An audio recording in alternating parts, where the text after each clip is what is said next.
యేసుక్రీస్తు సువార్తని మత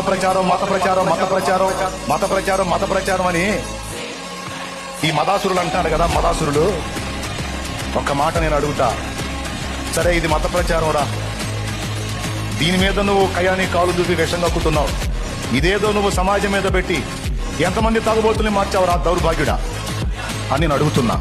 ఎంతమంది తాగుబోతుల్ని మార్చావు, ఎంతమంది వ్యభిచారులను మార్చావు, ఎంతమంది నరహంతకుల్ని మార్చావు, ఎంతమంది దుర్మార్గుల్ని మార్చావు, ఎంతమంది మోసగాళ్ళని మార్చావు, ఎంతమంది వంచనలో బతికే వాళ్ళని మార్చావు.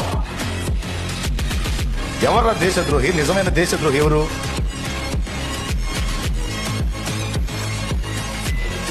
సమాజానికి దీవెనకరంగా సువార్త ప్రకటించి యేసు ప్రభు ప్రేమతత్వాన్ని చూపించి దేవుని వాక్యాన్ని చూపించి చెడుతనం నుంచి కోట్లాది మంది ప్రజలు ఈ రోజు మార్చుకున్నారు తమ జీవితాలని.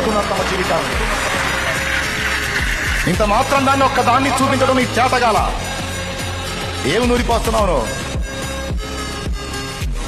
తప్పదాగి మందిరాల్లోకి పోయి చర్చిల్లోకి పోయి గొడవ చేయడం నేర్పిస్తున్నావు నువ్వు. చర్చిల్లో జరిగే ప్రార్థనలు ఆటంకపరచడానికి తాగుబోతులు తయారు చేస్తున్నావు నువ్వు. తాగుడు మానిపించడానికి కష్టపడుతున్నావురా మేము.